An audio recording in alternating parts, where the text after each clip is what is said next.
and participation, active participation in this very important dialogue. I come here at a very important moment in our political history. 1 year back, we have gone through a killing spree, and followed by student-led uprising to free the country from the fascist regime. Now we are ready for another transition in our political history. We have announced the time for election. It's just about a year back, we had the uprising mixed with the killing spree. And the country has come to be stable enough and ready to have the election. So we announced the election the first half of February 2026. Interim government will be replaced by an elected government. We hope we can work out a solution to the Rohingya problem, to let them go back to their own home.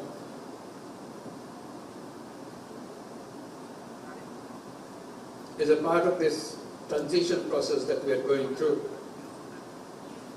it will be complete when we see we have also achieved this goal. To have all our Rohingya guests to return to their own home in their own environment.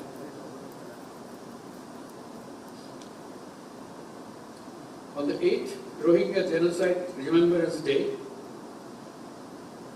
with a heavy heart, I draw your attention to the forced displacement of Rohingyas and their exodus to Bangladesh from Myanmar. In a spate of only few weeks, in August 2017, around 800,000 Rohingyas crossed into Bangladesh. They came to Bangladesh to save their lives. Unfortunately, the barbaric attack and persecution still persists. Hence, we see fresh arrivals at our doorsteps every day.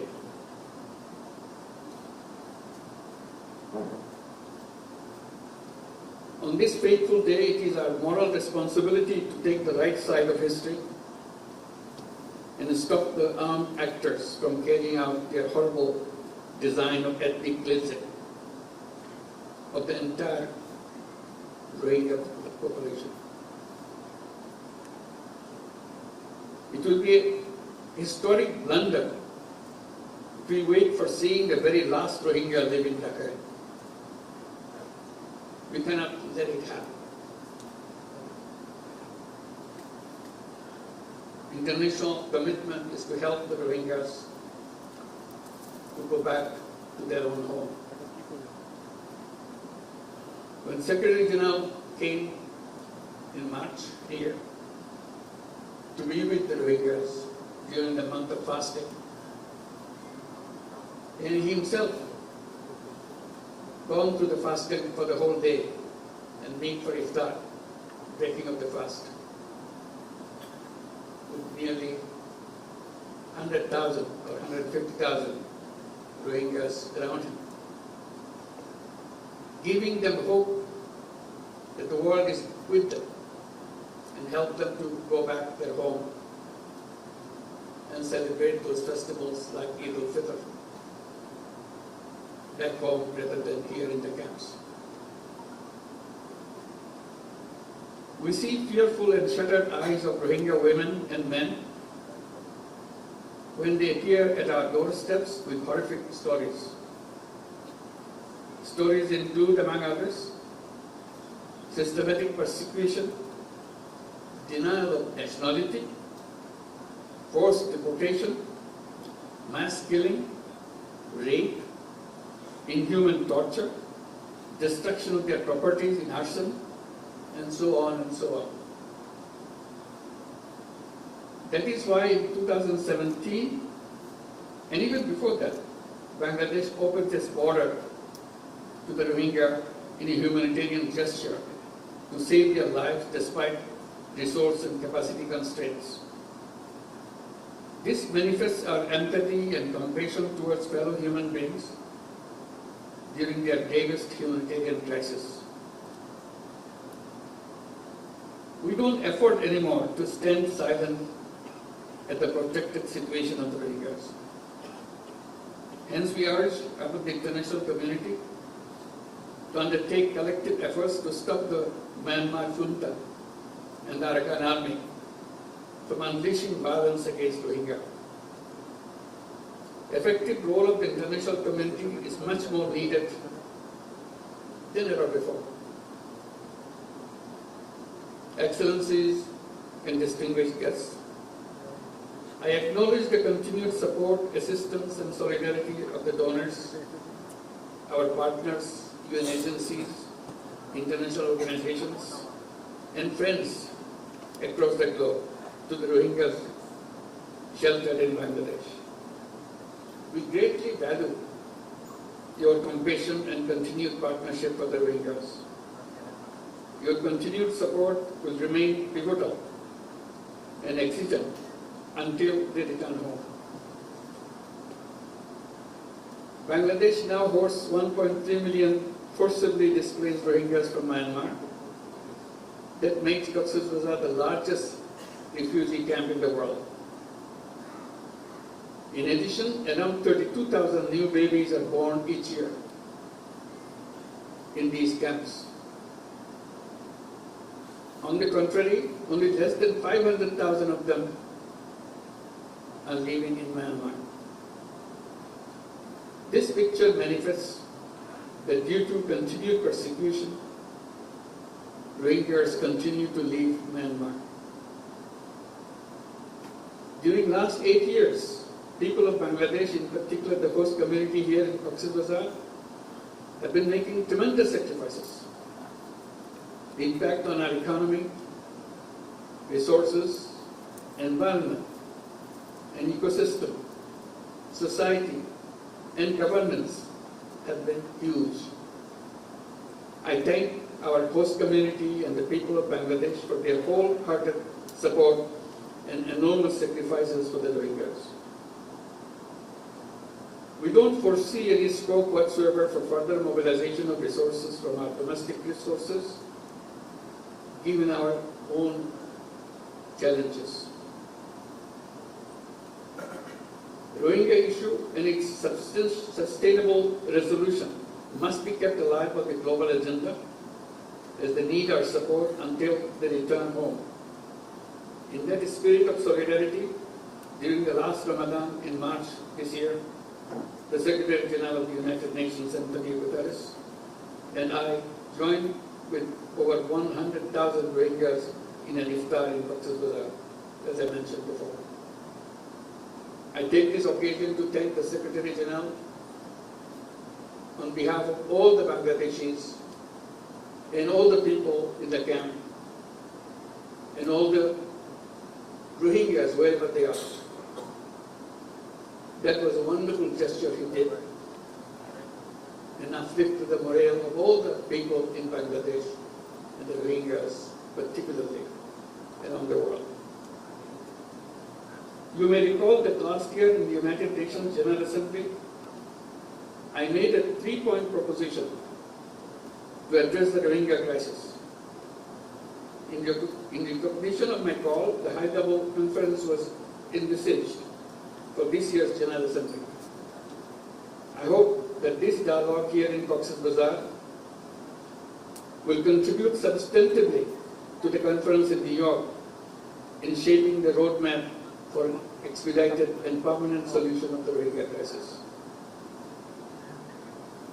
My Rohingya brothers and sisters, Bangladesh supports and is working relentlessly for a sustainable solution to your crisis. This dialogue is aimed at amplifying your voice and rolling out the roadmap towards early, voluntary and sustainable return to your homeland. Distinguished participants, it is not only the responsibility of Bangladesh, but also of the international community to share the burden of the Rohingya crisis, to reflect on the possible solutions and to play an active role in implementing them. In going forward towards these objectives, I propose the following 7 points. First point, umbilical relationship of Rohingyas with their homeland cannot be severed. So their right to return to their own home and homeland has to be secured. Therefore, we urge all parties and partners to work hard for charting a practical roadmap for their speedy, safe, and dignified, voluntary, and sustainable return to their homes in Rakhine as soon as possible. We must not be held hostage to mere rhetoric. The time is for action right now. Second point, undiminished contribution of donors and humanitarian partners is essential to ensure continuity of life-saving programs. We make an appeal to the international donors to enhance their commitments in order to fill out the fund gaps in the Joint Response Plan of 25-26. At the same time, we urge upon the stakeholders to undertake consolidated efforts for adequate and sustainable funding for future as well. Third point, all acts of violence against Rohingya must cease immediately. We urge upon the Myanmar authorities as well as the Arakan army to ensure safety, security and livelihood of the Rohingyas. They should make sure that no more Rohingyas enter into Bangladesh. At the same time, they must allow internally displaced persons from camps in central and northern Rakhine to return to their homes inside Myanmar as soon as possible. Fourth point, a platform for consultation or dialogue is exciting for commencing communication, reducing tension, ending conflict among the ethnic communities inside Myanmar. We urge upon Myanmar government and de facto authorities in Rakhine to constructively engage in dialogue with the Rohingyas to promote reconciliation among themselves, restore rights of the Rohingyas and facilitate their speedy repatriation back to their homes. Fifth point, role of the international community, in particular ASEAN and countries in the neighborhood, is indispensable to create conducive environment in Rakhine. We all support all international efforts to this end, including ASEAN's 5-point consensus. We urge upon the international community to be more active in advancing peace, security and stability in Rakhine and in the neighborhood.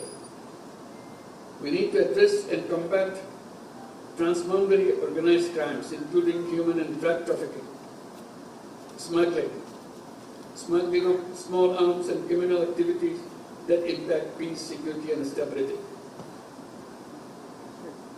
Sixth point, regional international stakeholders must continue to stand resolutely against the heinous crime of ethnic cleansing.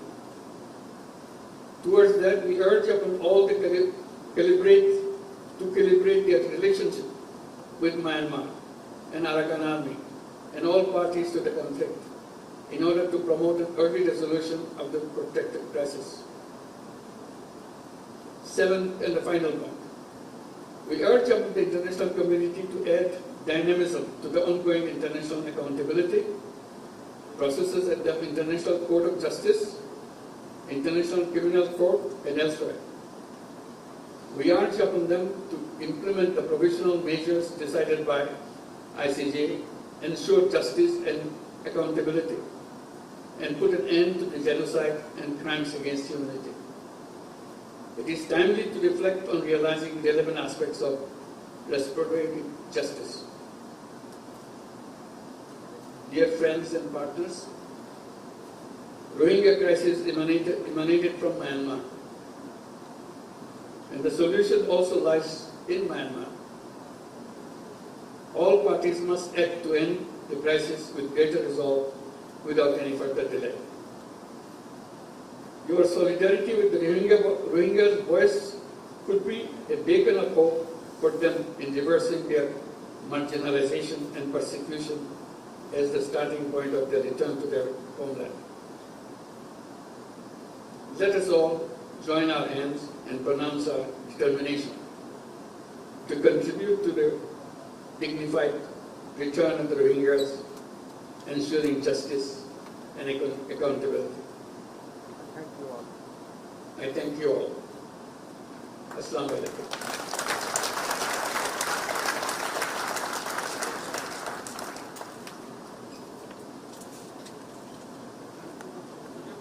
Thank you, sir, for your kind guidance and directions. Esteemed partners,